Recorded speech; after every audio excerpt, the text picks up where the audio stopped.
Hi, I'm Rachel, and I thought Christmas meant family, warmth, and unconditional love. Instead, on December 25th, my sister struck my 8-month-old daughter across the face at our family dinner table, and in that moment, everything I believed about blood being thicker than water shattered like glass ornaments hitting concrete. But what happened next when my military commander husband witnessed this attack on his child changed not just that night, but the entire trajectory of our lives forever. Before we jump back in, tell us where you're tuning in from, and if this story touches you, make sure you're subscribed, because tomorrow I've saved something extra special for you. The smell of pine needles and cinnamon candles should have been comforting as I adjusted baby Sophie in my arms, but instead, the familiar sense of Christmas at my childhood home felt suffocating. The Harper family house on Maple Street looked exactly as it had for the past 15 years, down to the same faded red stockings hanging over the fireplace and the artificial tree that leans slightly to the left. My parents, Linda and Robert, had insisted on hosting Christmas dinner again this year,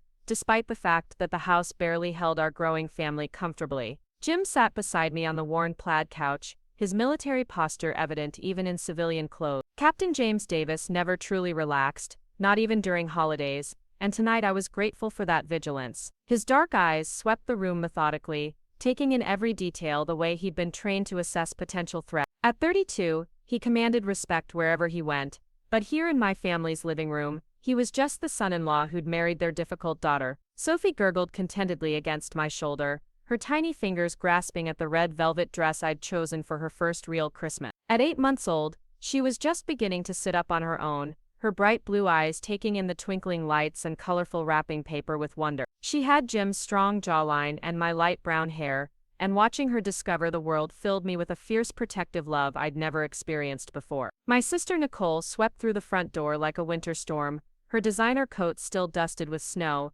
and her perfectly styled blonde hair untouched by the December wind. At 29, she'd always been the golden child, the one who could do no wrong in our parents' eyes. Her husband Trevor followed behind, carrying an armload of expensively wrapped gifts and wearing the same strained smile he'd perfected over their 5 years of marriage. "Rachel, darling," Nicole cooed, air-kissing my cheek before immediately reaching for Sophie. "Let me see this precious little angel. I swear she gets more beautiful every time I visit." I hesitated for just a moment before allowing Nicole to take my daughter. Sophie had been fussy lately, especially around new people, and I could feel the tension radiating from Jim's rigid posture beside me. But this was family, and despite our complicated history, I wanted Sophie to know her honor. The living room buzzed with the familiar chaos of Harper family gatherings.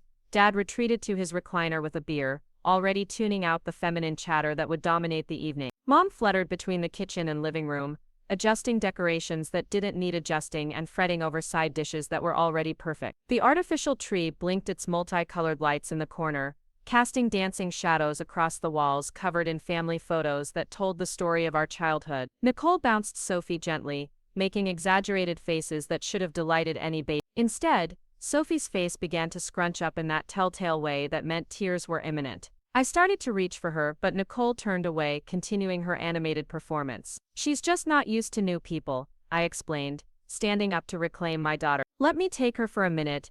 "Nonsense," Nicole waved me off dismissively.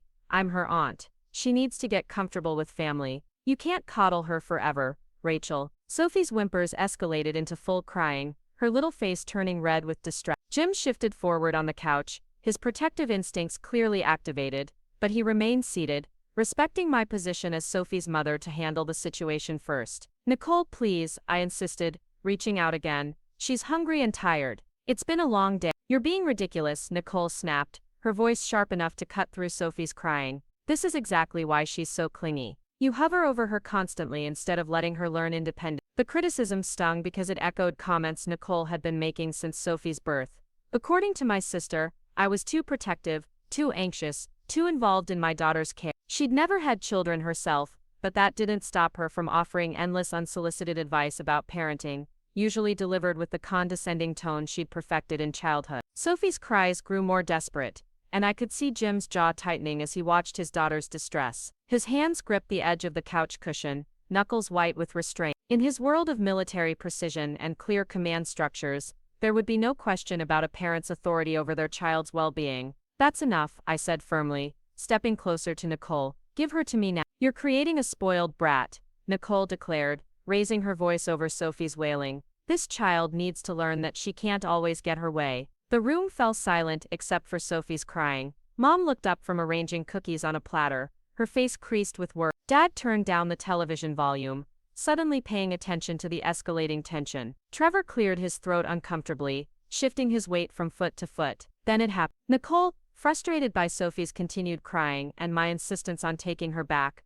raised her hand and delivered a sharp slap across my baby's face. The sound cracked through the room like a gunshot. Sophie's crying stopped for one shocked second, before erupting into screams that seemed to shake the very foundations of the house. Time seemed to move in slow motion as I watched a red handprint bloom across my daughter's soft cheek. Jim was on his feet before I could even process what had happened. 6 feet 2 inches of trained military officer rising from that couch with the controlled fury of someone who'd spent years learning to channel violence precisely where it belonged. His movement was so swift and purposeful that Nicole actually took a step backward, still holding my screaming daughter. "Give me my child, now." His voice was low, deadly calm, carrying the unmistakable authority of someone accustomed to being obeyed without question. This wasn't Jim the son-in-law or Jim the husband. This was Captain Davis, and his command presence filled every corner of that living room. Nicole's face went pale but her chin lifted defiantly. She needed to learn. "You struck my 8-month-old daughter." Each word was delivered with precision,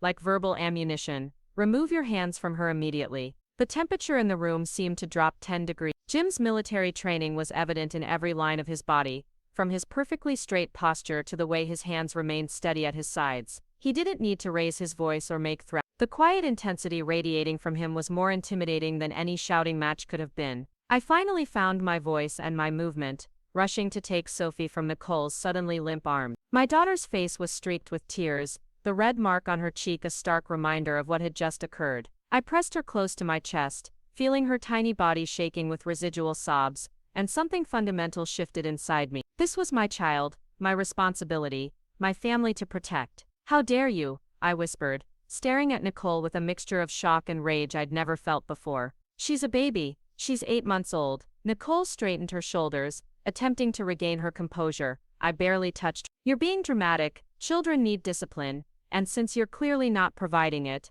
stop talking." Jim's voice cut through her justification like a blade. "You assaulted my child, in front of witnesses. That's not discipline, that's criminal battery." The word criminal hung in the air like smoke from an extinguished candle. Mom dropped the cookie platter, ceramic shards scattering across the hardwood floor. Dad's beer can hit the side table with a metallic clang. Trevor moved closer to his wife, whether to support or restrain her, I couldn't tell. "Now wait just a minute."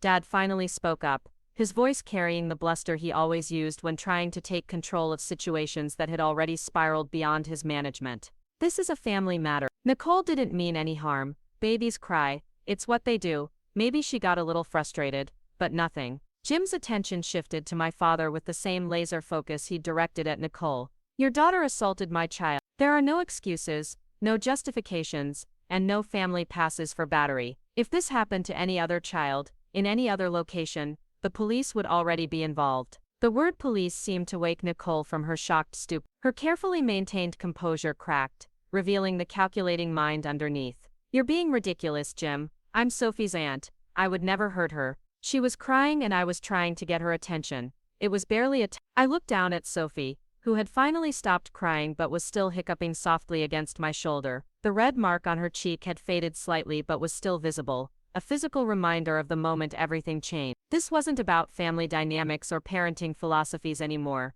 This was about someone hurting my child, and I was done making excuses for toxic behavior just because we shared DNA. "Get out," I said quietly, my voice steadier than I felt. "Get out of this house right now." "Rachel, honey." Mom's voice was shaky as she stepped forward, broken ceramic crunching under her feet. "Let's all just calm down and talk about this. It's Christmas. Family arguments happen, but we work through them." "This isn't an argument," Jim stated flatly. "This is and my wife just asked your daughter to leave. I suggest you respect that request." The formal politeness in Jim's tone was somehow more threatening than anger would have been. He was giving my parents one chance to do the right thing, to support their daughter and granddaughter over their other daughter's inexcusable behavior. The choice they made in this moment would determine the future of all our relationships. Nicole's face cycled through several emotions: shock, anger, calculation, and finally defiance. "Fine," she spat, grabbing her purse from the coffee table. "I don't need this drama. Come on, Trevor.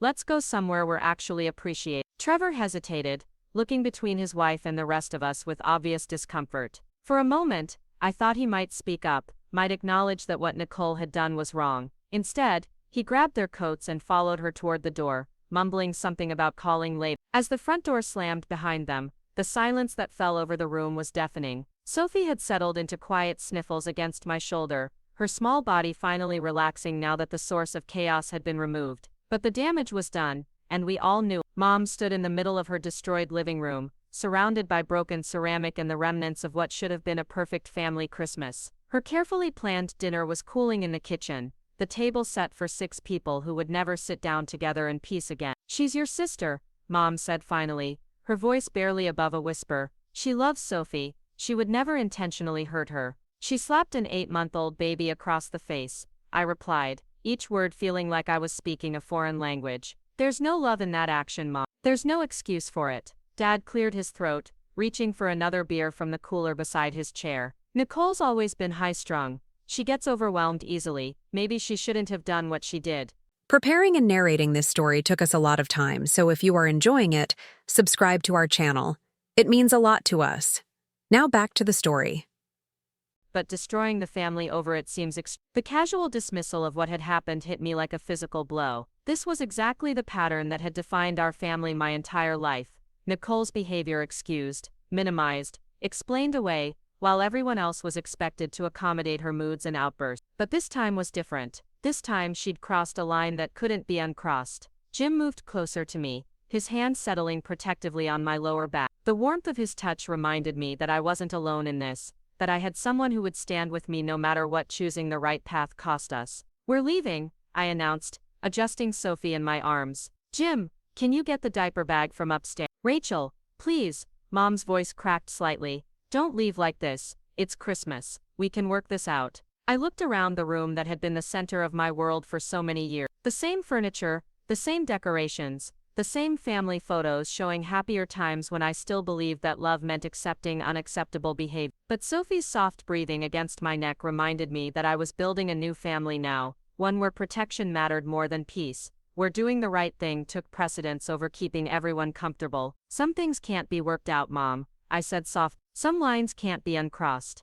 Nicole assaulted my child, and instead of being horrified by that, you're asking me to get over it for the sake of family harmony. That tells me everything I need to know about where your priorities lie." Jim returned with our things, efficiently gathering Sophie's supplies and my purse with the practiced ease of someone who'd learned to move quickly when situations required tactical retreat. His presence beside me felt like an anchor in the storm of emotion swirling through the room. As we prepared to leave, I caught sight of myself in the hallway mirror. The woman looking back at me seemed different somehow, older, more resolved, carrying the weight of a decision that would reshape everything. In my arms, Sophie dozed peacefully, trusting completely in my ability to keep her safe. That trust was sacred, and I would not betray it for anyone, not even family. The drive back to Fort Braxton passed in contemplative silence, the Christmas lights of Cedar Falls blurring past our windows like fallen stars. Jim's hands were steady on the steering wheel, but I could see the tension in his shoulders, the way his jaw remained clenched even as we put distance between ourselves and the scene we'd left behind.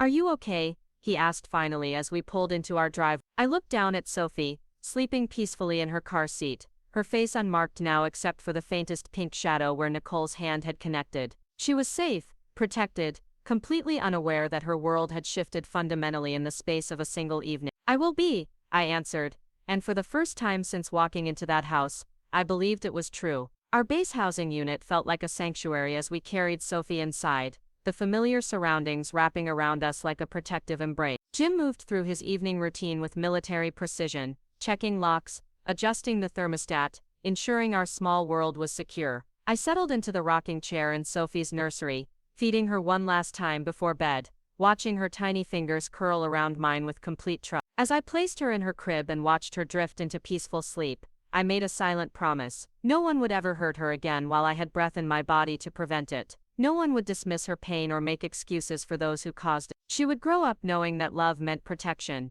not tolerance of abuse. The woman who had walked into that Christmas dinner believing in family above all else no longer existed. In her place stood someone stronger, someone willing to choose her child's well-being over comfortable lives. The transformation was complete, irreversible, and absolutely necessary. Tomorrow would bring consequences, phone calls, arguments, pressure to reconcile and forgive. But tonight, Sophie slept safely in her own bed, surrounded by people who would fight for her without reservation. That was worth any price I might have to pay. Jim found me standing in the doorway of Sophie's room, watching her sleep. His arms came around me from behind, strong and sure, a promise that whatever battles lay ahead, I wouldn't face them alone. We stood there together in the soft glow of her nightlight, 3 hearts beating in rhythm, a family forged not by blood but by choice, commitment and unconditional love. The old Rachel might have spent the night replaying the scene, wondering if she'd overreacted, if there was something she could have done differently, but that woman was gone, replaced by someone who understood that sometimes the most loving thing you can do is refuse to tolerate the intolerable. Christmas would never be the same,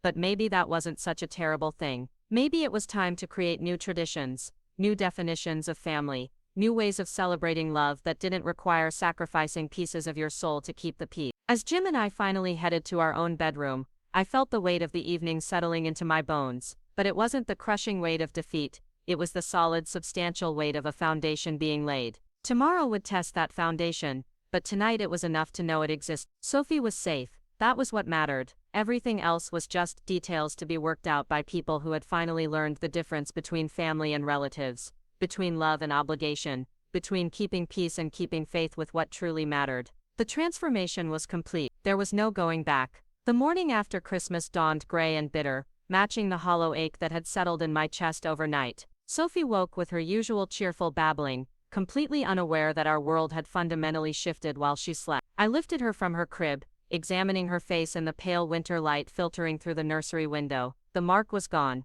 but the memory of it burned behind my eyelids like a brand. Jim had already left for his morning run around the base, a routine he maintained regardless of holidays or personal crises. Military discipline didn't pause for family drama, and I envied his ability to channel turmoil into physical action. I could hear his boots pounding the pavement outside, steady and rhythmic, like a heartbeat keeping time for our fractured world. The phone started ringing at 7:30. I let it go to voicemail while I fed Sophie her breakfast, spooning mashed bananas into her eager mouth and trying to pretend everything was normal. But normalcy felt like a costume that no longer fit, and every ring of that phone stripped away another layer of the illusion. By the time Jim returned, sweat dampened and breathing hard, there were 12 missed calls, all from my parents. None from Nicole. They're relentless, I murmured, watching him towel off his face. Mom's been calling every 10 minutes since sunrise. Jim's expression darkened as he scrolled through the call log.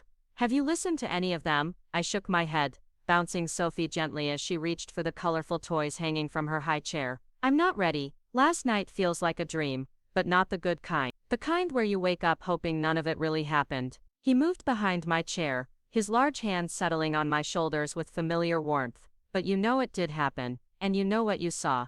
The certainty in his voice anchored me. Jim dealt in facts, in observable reality, in the kind of truth that couldn't be twisted or reinterpreted to suit someone else's comfort. Nicole had struck our daughter. Everything else was just noise designed to make us question what we knew to be true. The doorbell rang, cutting through the morning quiet like an alarm. Jim and I exchanged glances, both of us knowing instinctively who stood on our doorstep before he even looked through the peephole. It's your mother, he said quietly, his military bearing straightening automatically. And your father. My stomach clenched. I'd expected the phone calls, the voicemails full of tearful pleas and gentle manipulation, but showing up at our home felt like an escalation, a boundary crossed before I'd even had time to establish where the boundaries were. I don't want to see them, I said, surprising myself with the firmness in my voice. Not yet, not like this. Jim nodded without question, checking that the deadbolt was engaged. You don't have to see anyone you don't want to see. This is our home. The knocking started then, persistent and demanding. Dad's voice carried through the door, gruff with the authority he'd wielded throughout my childhood. Rachel, open up. We need to talk about this situation before it gets out of hand. Situation? As if my daughter being assaulted was merely an inconvenience to be managed rather than a violation that demanded justice. The clinical word choice revealed everything about how they viewed what had happened. She's our daughter, Mom's voice joined Dad's, higher pitched with the emotional manipulation she'd perfected over decades. We just want to make sure she's okay. We love Sophie. We love all of you. Love. The word felt hollow now, stripped of meaning by the actions that followed it. How could they claim to love Sophie while minimizing the violence done to her? How could they love me while pressuring me to accept the unacceptable? Jim appeared at my side, having moved with the silent efficiency that made him such an effective commander. "Do you want me to talk to them?" I considered it. Part of me wanted to hide behind his authority, to let his military bearing and unwavering certainty handle the confrontation I felt too raw to face. But this was my family, my choice, my line to draw in the sand. "No," I said, standing up and settling Sophie on my hip. "This is mine to handle." I moved to the door but didn't unlock it, speaking through the solid wood barrier that suddenly felt symbolic of more than just physical separation. "Mom, Dad, I can hear you, but I'm not ready to talk yet. I need time to process what happened." "What happened was a misunderstanding," Dad's voice boomed, frustration evident in every syllable. "Nicole feels terrible about the whole thing. She never meant to hurt Sophie. She was just trying to get her attention." The casual rewriting of history made my vision blur with rage. There had been nothing accidental about Nicole's actions. Nothing that could be dismissed as a simple misunderstanding. She had been angry at Sophie for crying, angry at me for challenging her authority, and she had lashed out at an 8-month-old baby with calculated precision. She slapped my daughter across the face. I said clearly, each word dropping into the silence like stones into still water. "There's no misunderstanding about that. There's no accident in that action. You're being dramatic." Mom's voice carried the same dismissive tone she'd used throughout my childhood whenever I'd tried to address Nicole's behavior. "Sisters fight sometimes. Families have disagreements. But we work through them because that's what love means." The familiar refrain hit me like a physical blow. How many times had I heard those exact words? How many of Nicole's tantrums, cruelties, and manipulations had been excused with that same twisted definition of love? How many times had I been expected to absorb her toxicity for the sake of family peace? But this time was different. This time she hadn't just hurt me. "Love doesn't slap babies," I said, my voice carrying through the door with a clarity that surprised me. "Love doesn't excuse violence against children. Love doesn't ask victims to pretend abuse never happened." The silence that followed stretched long enough for Sophie to grow restless in my arms, reaching toward the Christmas tree visible through our living room window. Her innocent fascination with the twinkling lights reminded me why I was fighting this battle. She deserved to grow up in a world where adults protected children instead of protecting the adults who hurt children. "Rachel," Dad's voice had shifted to the cajoling tone he used when his authority was challenged. "You're making this much bigger than it needs to be. Nicole didn't abuse anyone. She got frustrated with a crying baby and reacted poorly. It happens to every parent." "I'm not a parent," I corrected him, the words coming out harder than intended. "Neither is Nicole, and parents don't slap other people's children when they get frustrated. They certainly don't slap 8-month-old baby." Jim moved closer, his presence a steady reminder that I wasn't facing this alone. His hand found the small of my back, a touch so light it was barely there, but somehow managed to transfer some of his unshakable strength directly into my spine. "We're going to keep standing out here until you let us in," Mom declared, her voice taking on the martyred quality that had manipulated me into compliance so many times before. "It's freezing, and we're not leaving until we resolve this as a family." The threat was they would make themselves the victims of my unreasonable behavior, standing in the cold like rejected supplicants until I capitulated to their demands for reconciliation. It was emotional blackmail disguised as parental concern, and for most of my life, it had worked flawlessly. But something fundamental had changed in me during those moments when Nicole's hand connected with Sophie's cheek. The part of me that automatically absorbed responsibility for other people's comfort had been burned away, leaving behind something harder and infinitely more protective. "Then you'll be standing there for a very long time," I said calmly, "because this conversation is over." I walked away from the door, Sophie gurgling contentedly in my arms as if she could sense that the immediate threat had been neutralized. Behind me I could hear muffled conversation through the wood, urgent whispers that I had no interest in deciphering. Jim followed me to the kitchen, where I began preparing Sophie's mid-morning snack with hands that barely trembled. The routine actions felt grounding, normal, like small acts of rebellion against the chaos trying to invade our peaceful home. "How long do you think they'll actually stay out there?" I asked, mashing a banana with perhaps more force than necessary. "Your father strikes me as someone who doesn't like being ignored," Jim observed, moving to the window that overlooked our front yard.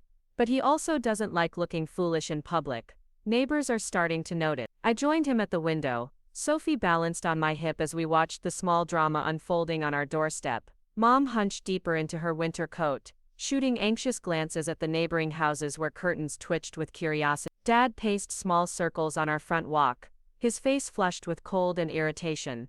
Mrs. Patterson from next door emerged to retrieve her newspaper, offering a polite wave that my parents returned with forced smiles. The performance of normalcy looked exhausting from where I stood, watching them pretend their early morning visit was perfectly reasonable rather than an attempt at emotional ambush.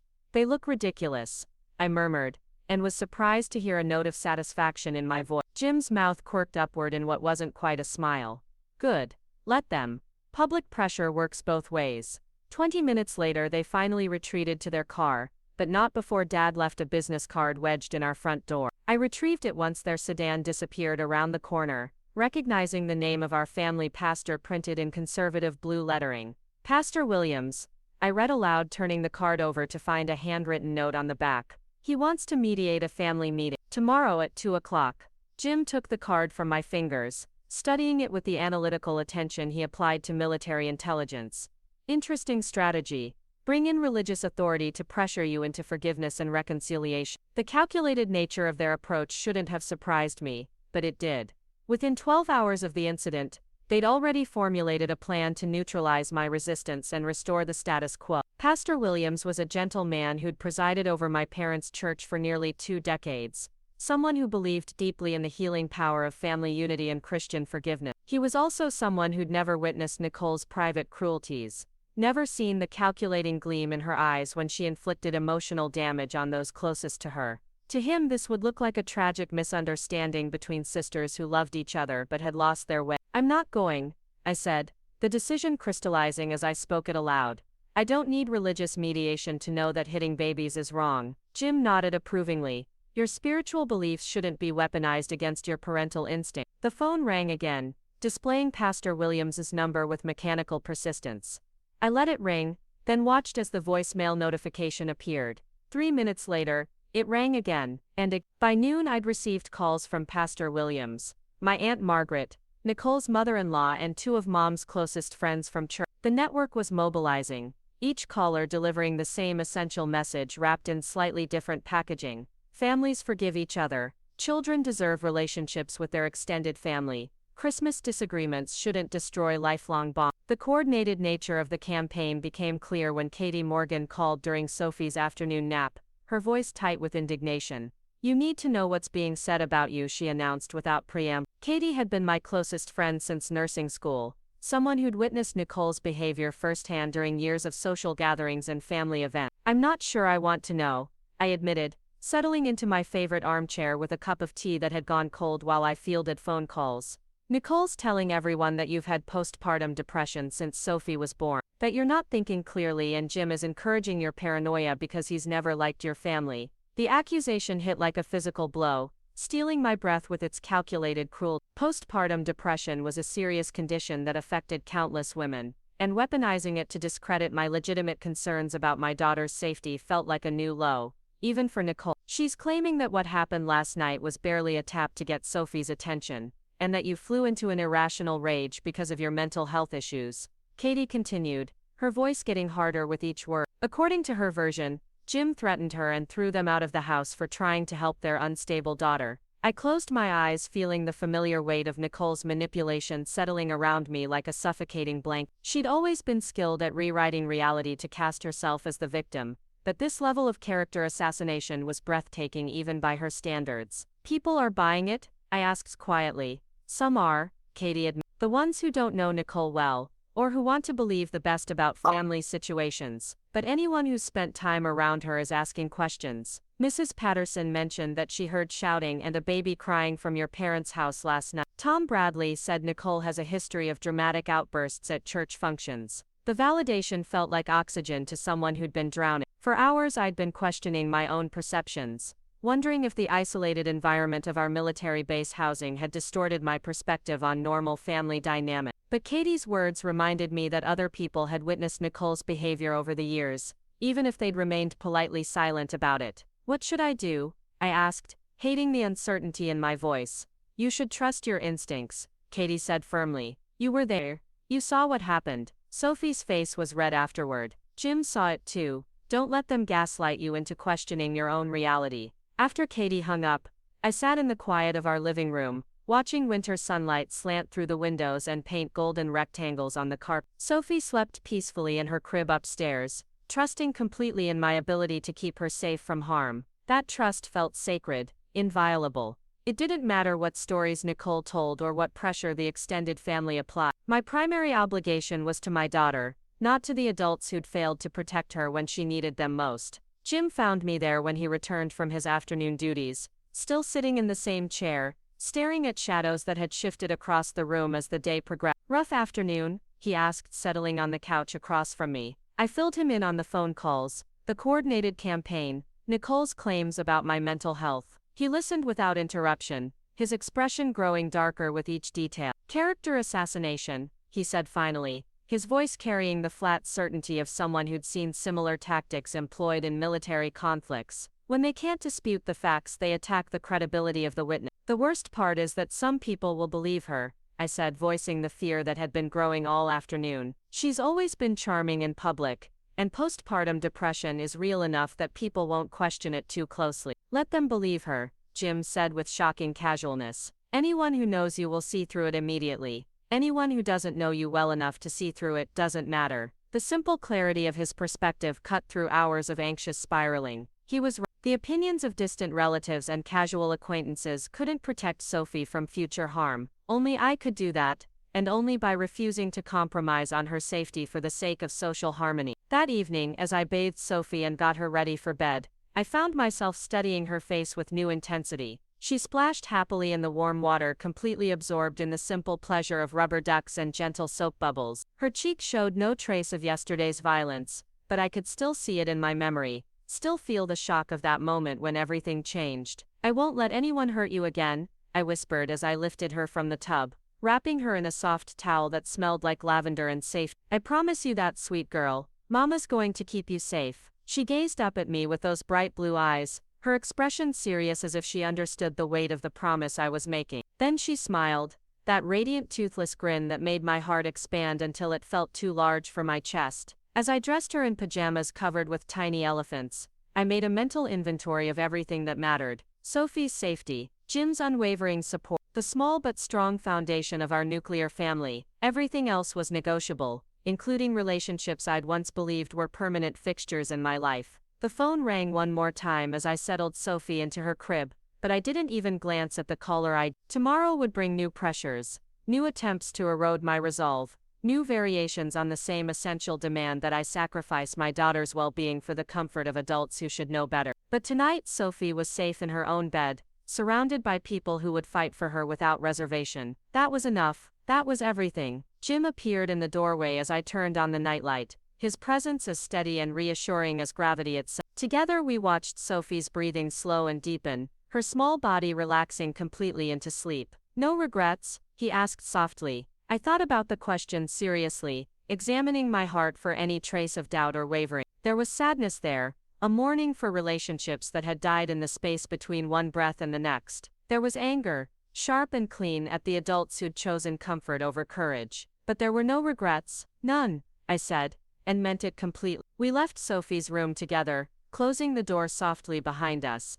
In the hallway, family photos lined the walls, pictures of happier times, holiday gatherings, milestone celebrations. But those images felt like artifacts from someone else's life, beautiful memories that belonged to a woman who no longer existed. The woman I was now understood that love sometimes required difficult choices, that protection mattered more than peace, that some lines could never be uncrossed once they'd been violated. She was harder than her predecessor, less willing to bend, infinitely more dangerous to those who threatened what she held dear. Tomorrow would test that new hardness, but tonight it felt like armor, like the kind of strength that could weather any storm as long as the people under her protection remained safe. The transformation wasn't complete yet, but the foundation was solid, built on bedrock that wouldn't shift no matter how much pressure was applied from above. Some changes happened gradually, like erosion wearing away stone over centuries. Others happened in an instant, like lightning splitting trees or earthquakes reshaping landscapes. Nicole's hand connecting with Sophie's face had been an earthquake moment,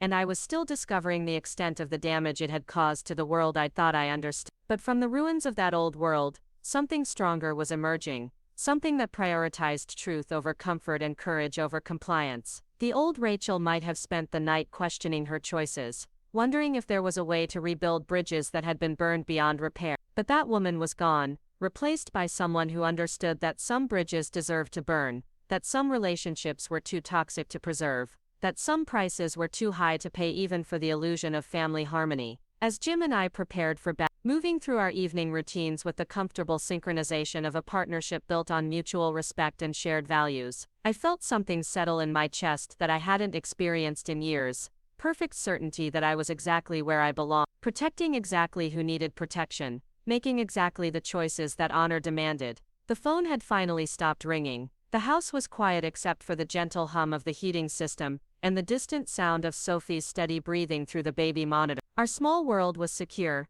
defended by people who understood that love meant action, not just words, that family was defined by loyalty rather than genetics. Whatever tomorrow brought, I would meet it as this new version of myself. The mother who chose her child over her childhood family, the woman who refused to negotiate with those who would harm the innocent, the person who finally understood that sometimes the most loving thing you can do is refuse to tolerate the intolerable. The war was far from over, but the battle lines had been drawn with perfect clarity. On one side stood those who would excuse, minimize and enable abuse for the sake of maintaining comfortable illusions. On the other stood those who would fight for truth, protection and genuine love even when that fight came at a terrible cost. I knew which side I was on, and I knew I would never switch sides again, no matter what pressure was brought to bear. Some choices once made become part of your fundamental identity, and this was one of them. Sophie was safe. That was what mattered. Everything else was just noise from people who had forfeited their right to influence my decisions the moment they chose Nicole's comfort over my daughter's well-being.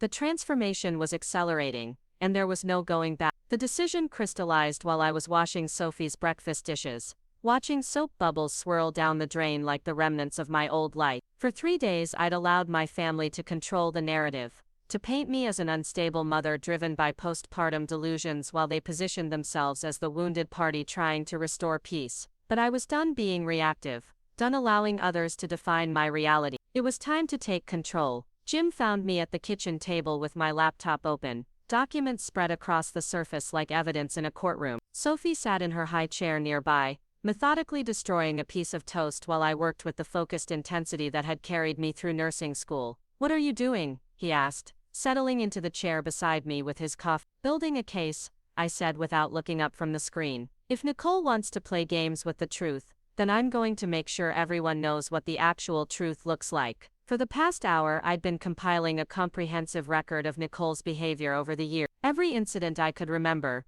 every witness who'd been present, every time someone had excused or minimized her actions. The pattern that emerged was unmistakable once laid out in chronological order. There was the time she'd pushed our cousin Emma down the stairs at our grandmother's house when we were teenagers, then convinced everyone that Emma had tripped over her own feet. The wedding reception where she deliberately spilled wine on the bride's dress because she felt the bride had been rude to her during the planning process. The Christmas 3 years ago when she'd screamed at our elderly uncle for not remembering her new job title, reducing him to tears in front of the entire family. Each incident followed the same script. Nicole would lash out in anger, then immediately began damage control by repositioning herself as the victim of circumstances beyond her control. Family members would rally around her with excuses and explanations, while the actual victims were expected to forgive and forget for the sake of family harmony. "This goes back decades," I murmured, scrolling through my notes. How did I never see the pattern before? Jim leaned closer to read over my shoulder, his expression growing grimmer with each entry.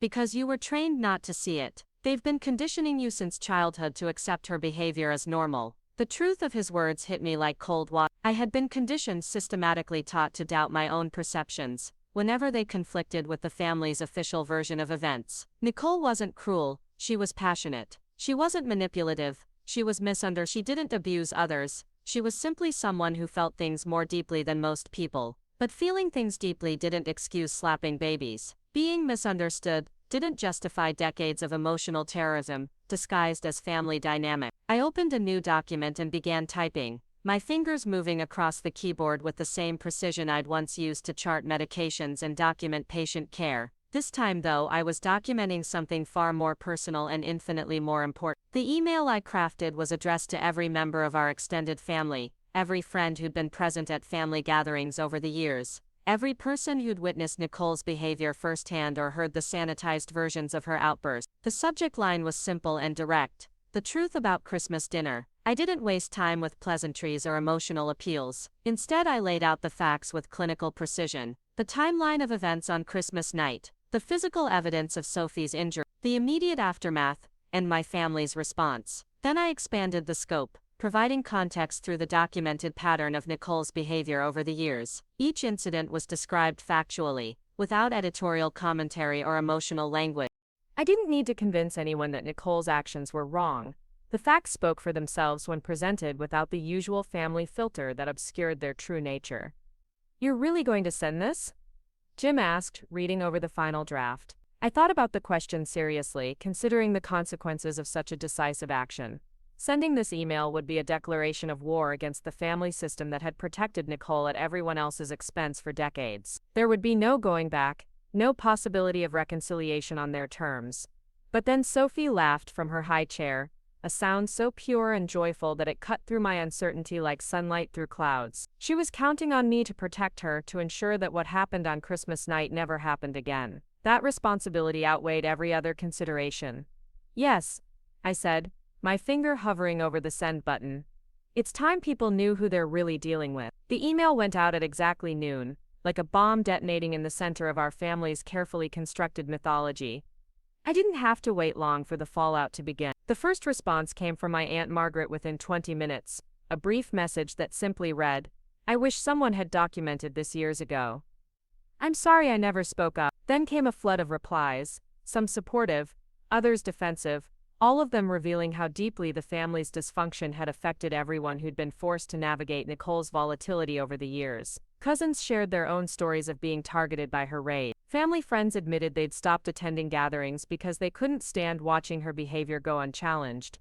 Miss Patterson, our neighbor, forwarded the email to several other neighbors with a note explaining that she'd heard the incident occur and had been debating whether to contact Child Protective Services. Tom Bradley from our parents' church replied with a detailed account of Nicole's pattern of causing scenes during social events, then playing the victim when confronted. But the most surprising response came from Trevor, Nicole's own husband. His email arrived 3 hours after I'd sent mine, marked as high priority. The message was brief but devastating in its implications.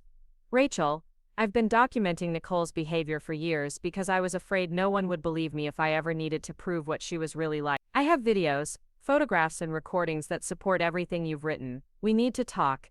I stared at the screen in shock, rereading Trevor's words multiple times to make sure I wasn't misinterpreting them. Trevor, who'd always seemed like Nicole's willing accomplice, who'd never spoken up during her public outbursts, who'd followed her out of my parents' house without a word of protest, had been secretly gathering evidence against his own wife. Jim whistled low when I showed him the message. "That's not what I expected. Should I call him?"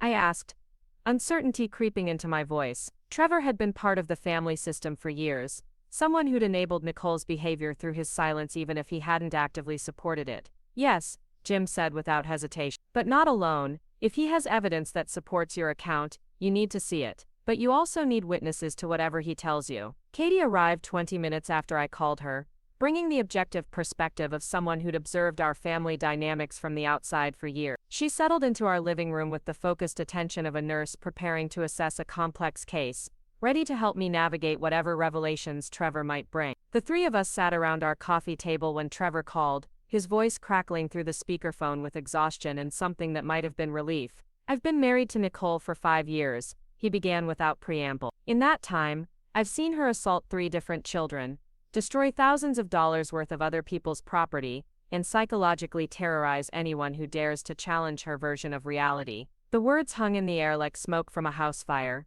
acrid and unmistakable. Katie's eyes widened, but she remained silent, letting Trevor continue his confession. "I started recording her about 2 years ago when she threw a ceramic vase at my nephew during his birthday party. The boy was 6 years old, and she left a bruise on his shoulder the size of my palm. When his parents confronted her, she claimed he'd run into her accidentally while she was gesturing with the vase. My stomach clenched as I recognized the familiar pattern. The violence followed immediately by the rewriting of reality, the gaslighting designed to make witnesses question their own perceptions. "Why didn't you say anything?" I asked, my voice barely above a whisper. Trevor's laugh was bitter, hollow. Because I was a coward. Because everyone always believed her version of events, and I knew that speaking up would just make me another target. Because I kept hoping she'd get help, that someone in the family would finally see through her act and demand accountability. He paused, and I could hear what sounded like papers shuffling in the background. But when she hit Sophie, when she struck an 8-month-old baby in the face, and then had the audacity to claim it was barely a tap for attention, I realized that my silence was making me complicit in child abuse. The phrase child abuse settled over our living room like a lid blanket, heavy with implications that I wasn't sure I was ready to fully confront. But Sophie was napping peacefully in her crib upstairs, and her safety depended on my willingness to face uncomfortable truth. "What kind of evidence do you have?" Jim asked, his military training evident in the direct, tactical nature of his question. "Videos of her throwing objects at children. Photographs of bruises she left on my nephew and 2 of our other relatives' kids. Audio recordings of her threatening to hurt people when she thought no one else could hear. Text messages where she admits to deliberately causing emotional harm because she enjoys the sense of power it gives her." The scope of what Trevor was describing felt overwhelming, like discovering that someone you'd known your entire life was actually a stranger wearing a familiar face. But it also felt validating, confirmation that my instincts about Nicole's true nature hadn't been distorted by paranoia or postpartum anxiety. "Are you willing to share this evidence?" Katie asked, her nurse's training evident in the careful way she phrased the question. "That's why I'm calling," Trevor said. "I can't be married to someone who hurts children and then lies about it. I can't keep pretending that her behavior is acceptable just because she's charming in public and your family has been enabling her for decades." The word enabling cut deep because it was so accurate. We had all been enablers, myself included, making excuses and accommodations that allowed Nicole to continue her pattern of harm without facing real consequences. "I want a divorce," Trevor continued, "but I also want to make sure that Sophie and any other children in this family are protected from future harm. Nicole's not going to stop unless she faces real consequences, and your family isn't going to hold her accountable unless they're forced to confront evidence they can't explain away." After Trevor hung up, promising to send copies of his evidence within the hour, the 3 of us sat in stunned silence. Katie was the first to speak, her voice gentle but firm. "You know what this means, don't you?" she said, looking directly at me. "This isn't just about one incident anymore. This is about a pattern of child abuse that's been happening for years under your family's nose."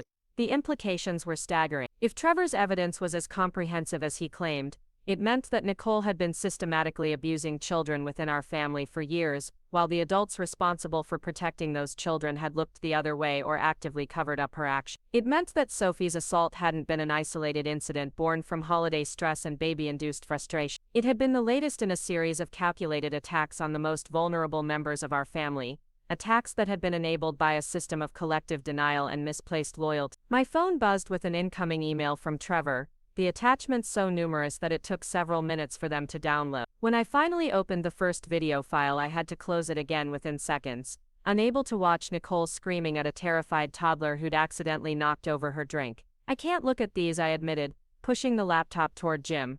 "Not right now." He nodded, understanding that some truths were too heavy to bear all at once. But even without reviewing Trevor's evidence in detail, its existence changed everything. It transformed my family's narrative from a simple misunderstanding between sisters into something much darker and more serious. The afternoon brought a parade of phone calls as the extended family grappled with the information bomb I detonated in their midst. Some callers were supportive, thanking me for finally speaking out about behavior they'd witnessed but felt powerless to address. Others were defensive, insisting that family problems should be handled privately rather than aired in public forums. But the most revealing calls came from Nicole's previous victims, people who'd never spoken about their experiences because they'd been convinced that no one would believe them or that they were somehow responsible for provoking her attack. Emma, our cousin who'd been pushed down the stairs years earlier, called crying to thank me for validating an experience she'd been gaslit into questioning. "Everyone kept telling me I was clumsy, that I needed to be more careful around stairs," she sobbed. "But I knew Nicole pushed me. I knew it, but no one would listen." The bride whose dress Nicole had ruined called to share that the wine incident hadn't been accidental, that Nicole had whispered, "You should have seated me at the head table," just before deliberately upending her glass. Each revelation built a more complete picture of Nicole's true nature, stripping away the carefully constructed facade that had protected her from accountability for so long. By evening I had enough corroborating evidence to fill a legal brief, enough testimonials to paint a portrait of someone who'd been causing harm for decades while hiding behind family loyalty and social charm. But the most important call came just before dinner, from a number I didn't recognize. Mrs. Davis, this is Dr. Patricia Chen from Child Protective Services. I understand there's been an incident involving your daughter that we need to discuss. My blood turned to ice water in my veins. Someone had contacted CPS, and while I knew intellectually that this was probably a good thing, that official intervention might be necessary to protect not just Sophie but other children in the family, the reality of government involvement felt terrifying. Yes,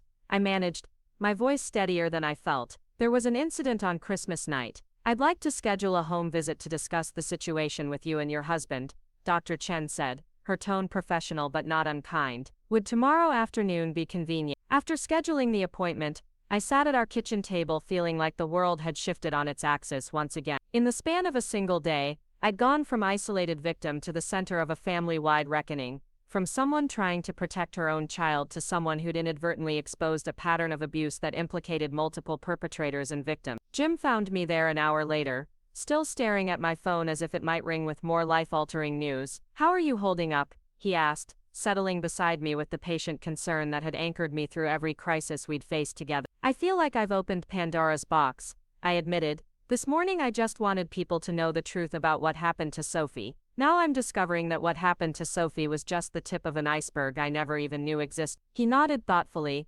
processing the weight of the day's revelations. "Sometimes the truth is bigger than we expect it to be, but that doesn't make it less important to tell. CPS is coming tomorrow," I said, the words feeling surreal even as I spoke. "Someone reported the incident, and now there's going to be an official investigation." Instead of looking concerned, Jim's expression brightened slightly. "Good. Official documentation means official accountability. It means Nicole can't lie her way out of this or convince people that everyone else is misremembering what happened." His military perspective cut through my civilian anxiety about government involvement, reminding me that official oversight could be a protective force rather than just an intrusive one. CPS existed to protect children, and Sophie was a child who needed protection. That night, as I tucked Sophie into her crib and watched her settle into peaceful sleep, I felt the weight of responsibility settling around my shoulders like armor. I'd started something that was bigger than I was, set in motion a chain of events that would reshape not just my relationship with my family but potentially the safety of every child within their sphere of influence. The old Rachel might have been terrified by the scope of what she'd unleashed, might have tried to walk back her actions and restore the comfortable lies that had kept the family functioning. But that woman was gone, replaced by someone who understood that some prices were worth paying, that some battles were worth fighting even when victory came at enormous personal cost. Tomorrow would bring official scrutiny, more revelations, harder choice. But tonight Sophie slept safely in her own bed, protected by people who would move heaven and earth to ensure her well-being. That was what mattered. Everything else was just logistics. The transformation was accelerating beyond anything I could have imagined when I first decided to document the truth. But there was no going back now. No possibility of returning to the willful blindness that had enabled Nicole's reign of terror for so long. I'd lit a fire that would burn through years of accumulated lies and denial. Some relationships would be consumed in that fire, reduced to ash and memory. But from those ashes, something cleaner and stronger would emerge. A family structure based on truth rather than convenience, protection rather than enabling, genuine love rather than toxic loyalty. The war was far from over, but the battle lines were drawn with perfect clarity now. On one side stood those who would protect abusers for the sake of family harmony. On the other stood those who would protect children even when that protection came at the cost of everything they'd once held dear. I knew which side I was on, and I knew I would never surrender that position no matter what forces arrayed themselves against me. Some choices become part of your fundamental identity, and this was one of them. The woman who'd walked into that Christmas dinner believing in family above all else was truly dead now, replaced by someone who understood that real family meant protecting the innocent from those who would harm them. The transformation was complete, irreversible, and absolutely necessary. Whatever came next, I would face it as this new version of myself, the mother who chose truth over comfort, the woman who refused to negotiate with those who would hurt children, the person who finally understood that sometimes love requires you to become someone you never thought you could be. Sophie was safe, the truth was spreading, justice was coming. Everything else was just details. Patricia Chen arrived at our front door precisely at 2 o'clock, carrying a leather briefcase, and an expression of professional neutrality that somehow managed to be both reassuring and intimidating. She was younger than I'd expected, perhaps mid-30s, with intelligent dark eyes, and the kind of measured composure that suggested years of dealing with family crises much worse than ours. Jim shook her hand with the crisp formality he reserved for official business.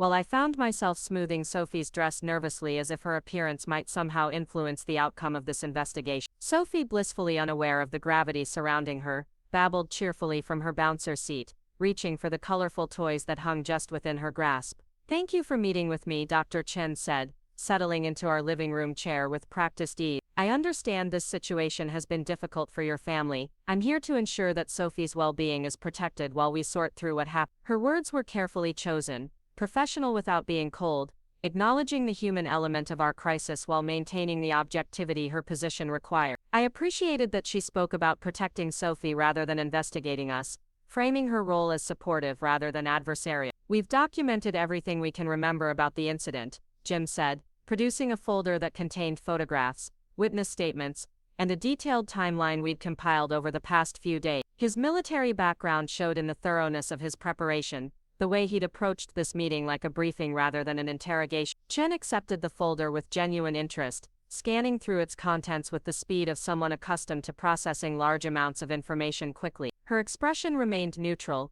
but I caught the slight tightening around her eyes when she reviewed the photographs Trevor had provided, images that showed the aftermath of Nicole's previous attacks on other children. "This is quite comprehensive," she said finally, closing the folder and setting it aside. "I'm particularly interested in the pattern that seems to emerge from these accounts. Can you walk me through what you observed on Christmas night, in your own words?" I found my voice steadier than expected as I recounted the evening's events, starting with Nicole's insistence on holding Sophie despite the baby's obvious distress, and ending with that sharp crack of her hand against my daughter's face. Chen listened without interruption, occasionally making notes but mostly maintaining eye contact in a way that made me feel heard rather than judged. "And the family's response afterward?" she prompted when I finished.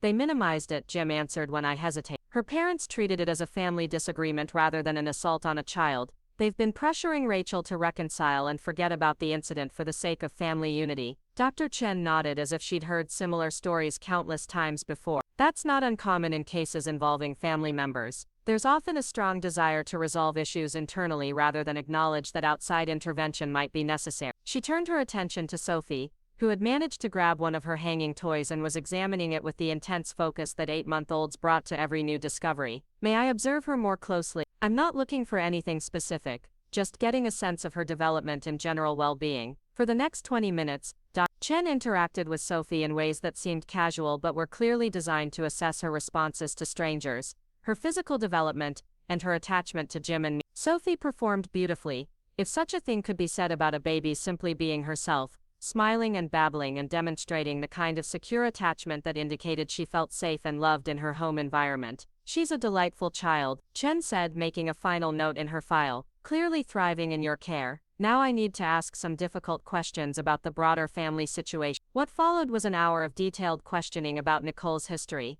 the family dynamics that had enabled her behavior, and the extent to which other children might be at risk. Chen was particularly interested in Trevor's evidence, requesting copies of his documentation for the official file. "Based on what I'm seeing here," she said finally, "I'm recommending that Sophie have no unsupervised contact with Nicole Harper pending the completion of our investigation. I'm also going to be reaching out to the parents of the other children mentioned in these accounts." The weight of official intervention settled over me like a protective blanket. For days I'd been fighting this battle alone, armed only with my own certainty about what I'd witnessed and the growing support of family members who'd finally found the courage to speak out. But now the full power of the state's child protection apparatus was aligning behind Sophie's safety. "What does that mean for family gatherings?" I asked, thinking about upcoming holidays and celebrations that would now have to be navigated around Nicole's presence. "It means you have the authority to refuse any situation that would put Sophie in contact with someone who's demonstrated a willingness to harm her," Dr. Chen explained. "If your extended family wants to see Sophie,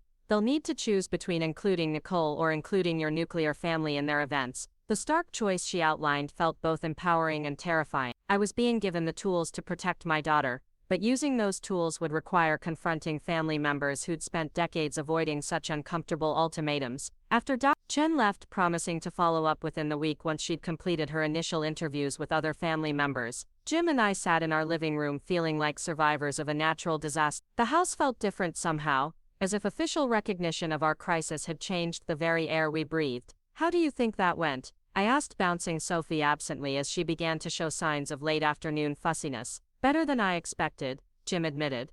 She took us serious. She didn't treat this like an overreaction or suggest that we should work things out privately with the family. The validation felt profound after days of being told by relatives that I was making too much of the situation, that families needed to resolve their problems without outside interference. Chen's professional assessment confirmed what I'd known instinctively. What happened to Sophie was serious enough to warrant official protection, regardless of how my extended family preferred to handle their internal conflict. The phone started ringing before we'd finished dinner, family members calling with reactions that ranged from supportive to furious as word spread about CPS involvement. My Aunt Margaret was firmly in my corner, expressing relief that someone with authority was finally taking Nicole's behavior seriously. Uncle Phil was less supportive, worried about how an official investigation might affect the family's reputation in their small community. But it was my mother's call, coming just as I was putting Sophie down for the night, that proved most revealing about the battle lines being drawn around my decision to seek outside help. "How could you involve strangers in our family business?" she demanded,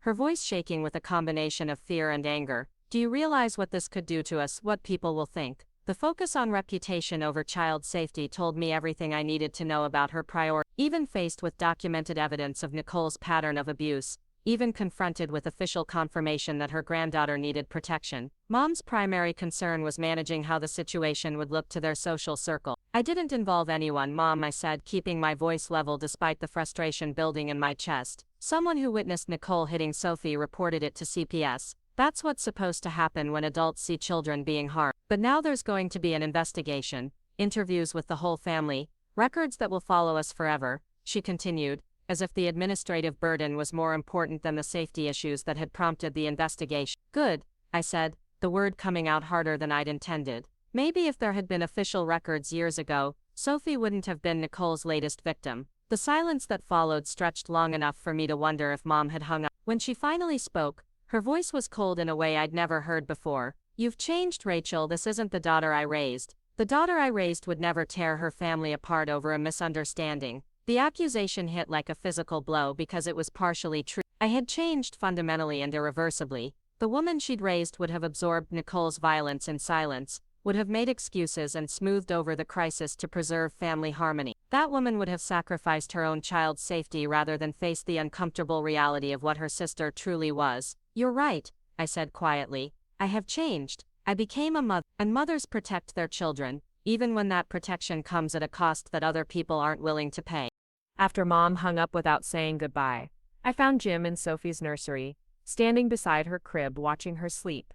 The soft glow of her nightlight painted his face in gentle shadows, highlighting the concern that had become a permanent fixture in his expression since Christmas night. "My mother thinks I've torn the family apart," I told him, moving to stand beside him in our familiar vigil. "You didn't tear anything apart," he said firmly. "You exposed damage that was already there. There's a difference." His words resonated with truth that I could feel settling into my bones. The family system that was fracturing under the weight of official scrutiny hadn't been healthy to begin with. It had been held together by collective denial, by the willingness of victims to absorb abuse rather than challenge their abusers, by a twisted definition of loyalty that prioritized peace over justice. The next morning brought a call from Pastor Williams, his voice heavy with the kind of pastoral concern that felt both genuine and strategically deployed. He'd been contacted by my parents, he explained, was hoping to facilitate a healing conversation between all parties involved. "I understand there's been a misunderstanding between you and your sister," he said in the gentle tones he used for counseling sessions. "Sometimes when emotions run high, we can lose sight of the love that binds families together." The word misunderstanding grated against my nerves like sandpaper.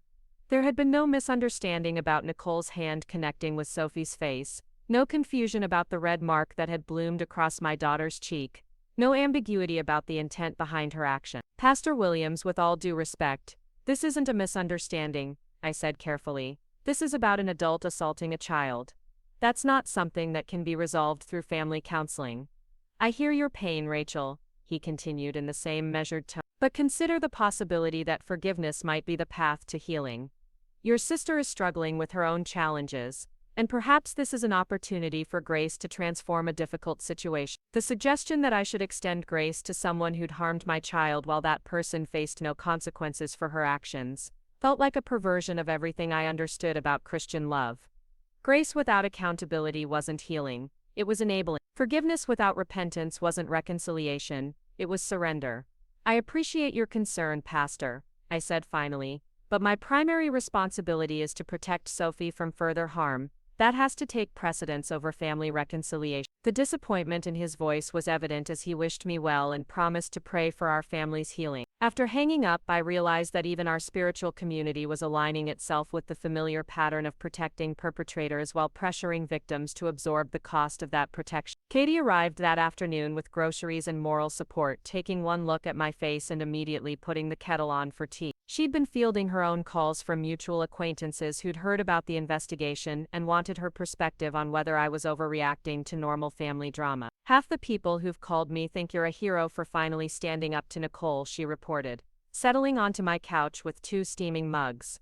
The other half think you're destroying your family over nothing. There doesn't seem to be much middle ground. The polarization didn't surprise me. Nicole's behavior had been an open secret for years, something everyone acknowledged privately but no one addressed publicly. My decision to force that private knowledge into the open had required people to choose sides in a way they'd never been forced to do before. Any regrets? Katie asked, studying my face with the clinical assessment skills that made her such an effective nurse. I considered the question seriously, examining my heart for any trace of doubt or wavering. There was grief there, mourning for relationships that might never recover from the truth I'd forced into the light. There was exhaustion from fighting battles I'd never wanted to fight. But there were no regrets about prioritizing Sophie's safety over family comfort. None, I said, and meant it completely. That evening, as I was giving Sophie her bath, Trevor called with an update that sent shockwaves through what remained of our family's equilibrium. His divorce papers had been filed, he reported, and Nicole's reaction had been swift and vicious. She's threatening to claim that you coached me into fabricating evidence against her, he said, his voice tight with stress. She's saying that you're trying to destroy her marriage and her relationships with the family because you're jealous of the attention she gets. The accusation was so typical of Nicole's pattern that I almost laughed. When confronted with evidence of her misconduct, she immediately attacked the credibility of her accusers while positioning herself as the victim of elaborate conspiracies designed to harm her reputation. She's also telling people that Sophie's injury was accidental, that she was trying to gently redirect the baby's attention and accidentally made contact with her face.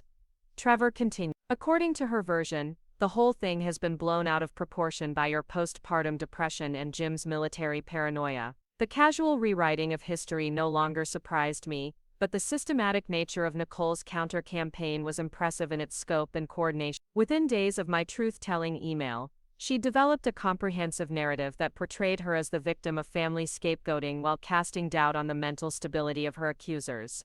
The thing is, Trevor said after a pause, I don't think she even believes her own lies anymore. When she was screaming at me tonight about filing for divorce, she let slip that she barely touched the brat anyway. She knows what she did. She just believes she should be able to do it without facing consequence. The revelation that Nicole was consciously aware of her actions while simultaneously denying them publicly felt like the final piece of a puzzle I'd been trying to solve for decades. She wasn't delusional or out of control. She was calculating, strategic, fully aware of the harm she caused while confident that her family's enabling would protect her from accountability. After Trevor hung up, I sat in Sophie's nursery watching her sleep and feeling the weight of what we were up against. Nicole wasn't going to accept responsibility or change her behavior. The family system that had protected her wasn't going to suddenly prioritize child safety over reputation management. The religious and social communities that should have supported victims were instead pressuring us to forgive and forget. But we weren't alone anymore. Dr. Chen's investigation was proceeding regardless of family pressure. Trevor's evidence provided documentation that couldn't be dismissed as misremembering or overreaction.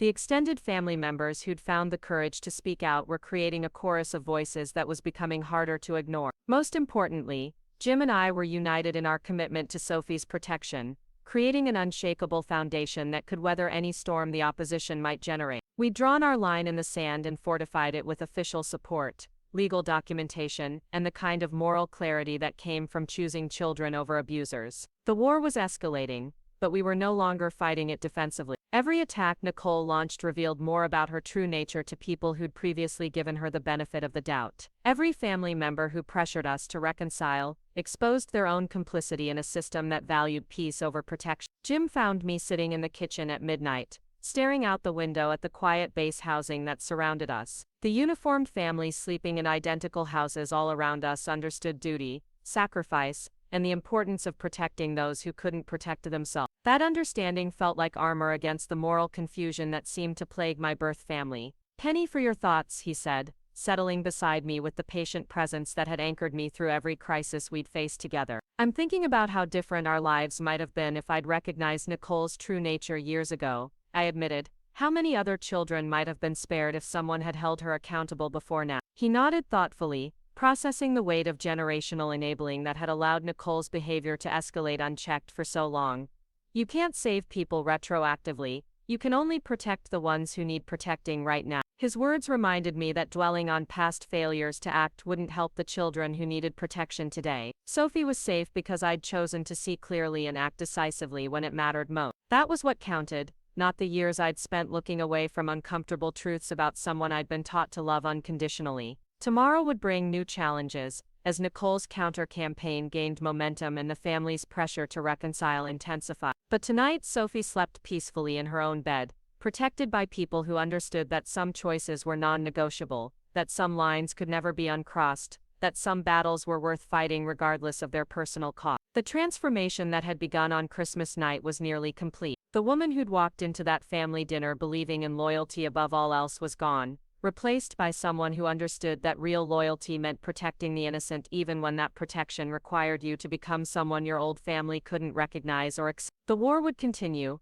but its outcome was no longer in doubt. Truth had momentum now, official support, documented evidence that couldn't be explained away or minimized. Nicole's reign of terror was ending, not because she'd chosen to change, but because the system that had enabled her was finally being held accountable for its failures. Sophie was safe, justice was coming, the transformation was complete. Everything else was just the cleanup phase of a battle that had already been won. The final confrontation came not with the dramatic showdown I'd imagined, but with a quiet phone call on a Tuesday morning in February. Chen's voice carried a note of professional satisfaction as she delivered the news that would reshape our family's future forever. "The investigation is complete," she said, her words crisp with official authority. "Based on the evidence collected, including testimony from multiple witnesses and the documentation provided by Trevor Harper, Nicole Harper has been placed on the state's child abuse registry. She's prohibited from any unsupervised contact with minors, and any family gatherings that include children must exclude her presence." I sank into my kitchen chair, Sophie babbling contentedly in her high chair as she demolished a piece of banana bread. The official confirmation felt surreal after weeks of anticipation,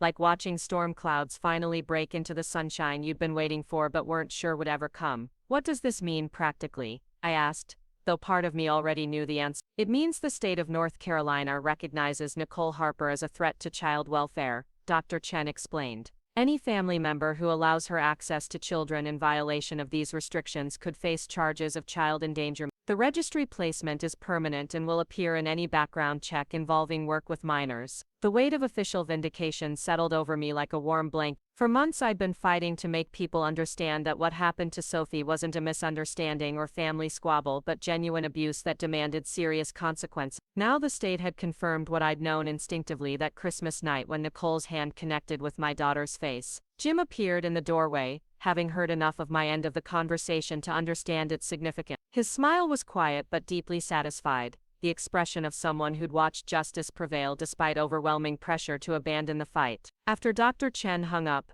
I sat in my kitchen feeling like I'd just witnessed the end of an era. The family system that had protected Nicole for decades, that had trained us all to absorb her violence rather than challenge it, had finally met a force it couldn't manipulate or intimidate. The state of North Carolina didn't care about family harmony or reputation management. It cared about protecting children, period. The phone started ringing within an hour, family members calling with reactions that revealed everything about who they really were beneath the comfortable facades they'd maintained for so long. Some, like Aunt Margaret and several cousins, expressed relief that official action had finally been taken. Others raged about government overreach and family betrayal as if Nicole's placement on an abuse registry was somehow my fault rather than the natural consequence of her own action. My father's call came that afternoon, his voice shaking with a fury I'd rarely heard directed at me. "Are you satisfied now?" he demanded without preamble. "You've destroyed your sister's life over a moment of frustration with a crying baby. She'll never be able to work with children again. She can't volunteer at schools or churches. You've branded her as a monster for the rest of her life." The word monster hung in the air between us,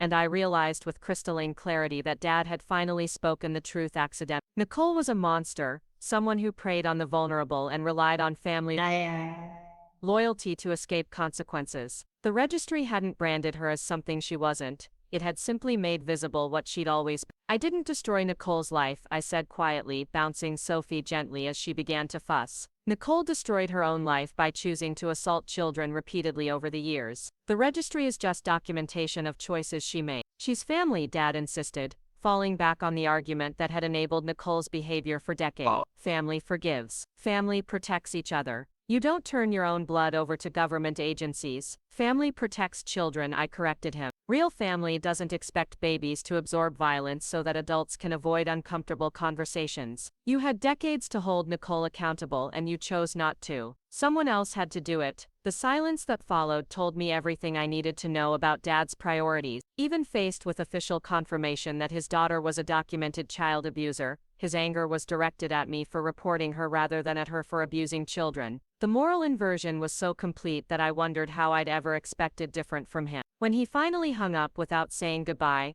I felt something close to relief. The last thread connecting me to the family that had raised me to accept unacceptable behavior had finally snapped. I was free now to build relationships based on mutual respect and genuine care rather than obligation enabling. That evening brought a visit from Trevor, who arrived at our door carrying a bottle of wine and wearing the first genuine smile I'd seen from him in years. "I wanted to thank you," he said, settling into our living room with the relaxed posture of someone who'd finally escaped a prison he'd been trapped in for years. "The divorce was finalized yesterday." Nicole signed the papers without contestation once her lawyer explained that fighting them would mean more public exposure of the abuse evidence. Jim and I exchanged glances, both of us recognizing the strategic calculation behind Nicole's sudden cooperation. She'd spent years manipulating situations to her advantage, and apparently recognized that a quiet divorce would generate less attention than a contested proceeding that might air more of her documented cruelties in court. "How are you holding up?" I asked, genuinely curious about his adjustment to life outside Nicole's sphere of influence. "It's strange," Trevor admitted, accepting the glass of wine Jim offered. "I spent so many years walking on eggshells, constantly calculating how to avoid triggering her rage, that I'd forgotten what normal relationships felt like. I'm having to relearn how to interact with people who don't treat every conversation as a potential battleground." His description resonated with my own experience of extracting myself from the family system that had normalized Nicole's behavior. The hypervigilance required to navigate her moods and manipulations had become so ingrained that learning to relax that defensive posture felt awkward, like trying to walk normally after years of expecting the ground to shift beneath your feet without warning. "What's Nicole doing now?" Jim asked, his military background evident in his focus on assessing potential ongoing threats. Trevor's expression darkened slightly. "She's moved back in with your parent. From what I hear, she's playing the role of wounded daughter seeking comfort from the only family members who still believe her version of events." The image of Nicole manipulating my parents' guilt and protective instincts didn't surprise me,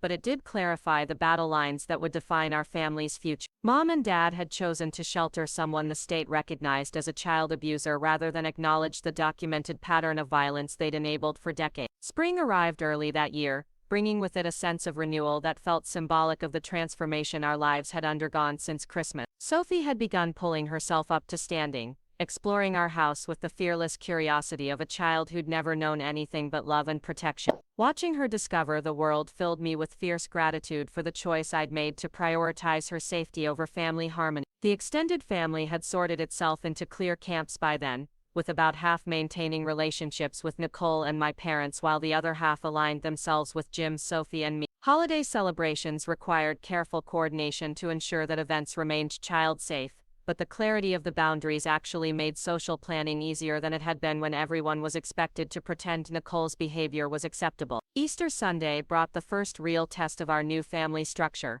Aunt Margaret was hosting dinner for the faction that had chosen child protection over enabling, while my parents held their own gathering for Nicole's supporters. The parallel celebrations felt like a physical manifestation of the moral divide that had always existed beneath the surface of our family dynamics. As Jim and I prepared to leave for Aunt Margaret's, I caught sight of myself in the hallway mirror and was struck by how different I looked from the woman who'd walked into that Christmas dinner just 4 months earlier. The same brown hair and green eyes, but something fundamental had changed in the set of my shoulders. the steadiness of my gaze. I looked like someone who'd been tested by fire and emerged stronger rather than broken. Sophie gurgled happily in her car seat as we drove across town, completely unaware that she was the catalyst for a family revolution that would reshape relationships for generations. She would grow up in a world where adults protected children rather than expecting children to accommodate abusive adults, where love was measured by actions rather than words, where family meant chosen bonds of mutual respect rather than biological obligations to enable dysfunction. Aunt Margaret's house buzzed with conversation that felt lighter somehow than the strained gatherings of previous years. Without Nicole's volatile presence dominating every interaction, family members seemed to relax into more authentic versions of themselves. Cousins who'd spent years carefully avoiding topics that might trigger Nicole's rage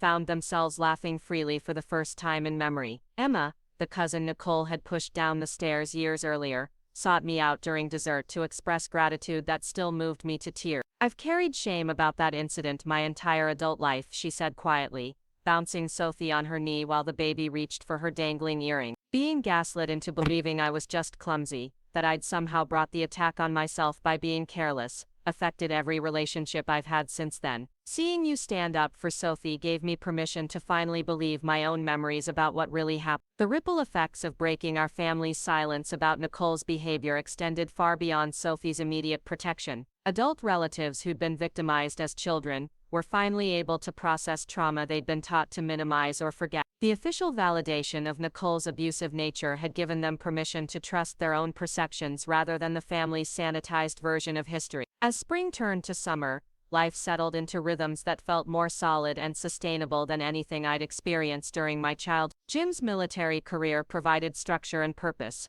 while my part-time nursing work offered professional fulfillment that balanced perfectly with motherhood. Sophie thrived in an environment free from the toxic dynamics that had poisoned so many family gatherings over the years. The phone calls from my parents had dwindled to monthly attempts at reconciliation, each one following the same script of guilt, manipulation, and veiled threats about the consequences of my continued refusal to welcome Nicole back into our lives. I'd learned to listen politely before explaining that my position hadn't changed, and wouldn't change regardless of how much pressure they applied. In June, Katie called with news that Nicole had been arrested for assaulting a child at a public playground, apparently losing control when a toddler accidentally kicked sand onto her shoes during play. The incident had been witnessed by multiple parents and recorded on someone's cell phone, making denial impossible even for Nicole's most devoted enablers. "She's facing criminal charges this time," Katie reported, her voice mixing satisfaction with sadness. "No family members to cover for her, no private resolution possible. This is going to court." The news filled me with complex emotions. Satisfaction that justice was finally catching up with Nicole's pattern of violence. Sadness that it had taken so long and required so many victims before the legal system intervened. Relief that Sophie would grow up in a world where Nicole faced real consequences for her actions rather than just family disapproval. By Sophie's first birthday in August, the transformation of our family landscape was complete. The celebration we planned was intimate but joyful, filled with people who'd chosen to prioritize child safety over comfortable lives. Sophie took her first wobbling steps that day, moving from Jim's steady hands to mine across our living room floor while friends and chosen family cheered her achievement. Later that evening, as I tucked my 1-year-old daughter into her crib and watched her settle into peaceful sleep, I reflected on how much had changed since that Christmas night when everything began. The old Rachel who'd believed in family loyalty above all else was truly gone, replaced by someone who understood that real love sometimes required you to become a person your old family couldn't recognize or accept. Sophie was safe, surrounded by adults who would fight for her well-being without reservation. She would grow up knowing that her mother was someone who'd chosen courage over comfort when it mattered most, someone who'd refused to sacrifice her child's safety for the sake of maintaining relationships with people who valued reputation over protection. The registry placement had held through Nicole's legal appeals. The criminal charges from the playground incident were proceeding despite attempts by my parents to hire expensive lawyers for her defense. The extended family had permanently divided along moral lines that probably should have been drawn decades earlier. Some relationships had been casualties of the war for Sophie's protection, but the losses felt clean rather than tragic. I mourned the fantasy of having a functional birth family, but I didn't regret choosing reality over that comfortable illusion. The people who remained in our lives were there by choice rather than obligation, united by shared values rather than shared genetics. Jim found me standing in Sophie's doorway, our nightly ritual of watching her sleep having become a sacred moment of gratitude for everything we'd fought to protect. "Any regret?" he asked softly, the same question he'd posed that first night when we'd made the choice to prioritize our daughter's safety over family peace. I considered the question one final time, examining my heart for any trace of doubt or wavering. There was no longing for the old dynamics that had normalized abuse, no wish that I'd handled things differently, no desire to return to the willful blindness that had enabled Nicole's reign of terror for so long. "None," I said, and meant it with every fiber of my being. The woman who'd walked into that Christmas dinner believing that family meant accepting unacceptable behavior was gone forever, replaced by someone who understood that real family meant protecting the innocent even when that protection came at enormous personal cost. The transformation was complete, irreversible, and absolutely necessary. Sophie stirred slightly in her sleep, and I watched as she automatically shifted position to find comfort, completely secure in the knowledge that she was safe and loved. That security was my greatest achievement, more important than any professional success or social approval I might have gained by choosing differently. As Jim and I finally headed to our own bedroom, I felt the deep satisfaction that comes from knowing you've fought the right battle for the right reasons and emerged victorious. Not everyone gets the chance to draw such clear moral lines in their lives, to choose between right and wrong with such perfect clarity. I'd been given that chance on a snowy Christmas night when my sister struck my daughter, and I'd chosen correctly. Everything that followed had been the natural consequence of that one crucial decision to prioritize protection over peace, truth over comfort, genuine love over toxic loyalty. The old world was gone, burned away by the fire of truth and accountability. In its place stood something cleaner and stronger, a family structure built on choice rather than obligation, respect rather than enabling, genuine care rather than performative harmony. Sophie was safe, justice had prevailed, the transformation was complete. And in the quiet of our secure home, surrounded by people who'd proven their love through actions rather than words, I knew with perfect certainty that we'd built something worth fighting for, something that would protect not just Sophie but the children who would come after her. Some battles change you forever, and this had been one of them. But the person I'd become in fighting it was someone I was proud to be, someone strong enough to weather any storm as long as the people under her protection remained safe. The war was over, we had won, and Sophie would grow up free from the shadows that had haunted my own childhood, raised by people who understood that love meant action, that family meant protection, that some choices define who you are for the rest of your life. I'd made my choice and lived with its consequences. Both the choice and the consequences had been exactly what they should have been. The transformation was complete, and there was no going back, nor would I ever want to. Up next, you've got 2 more standout stories right on your screen. If this one hit the mark, you won't want to pass these up. Just click and check them out.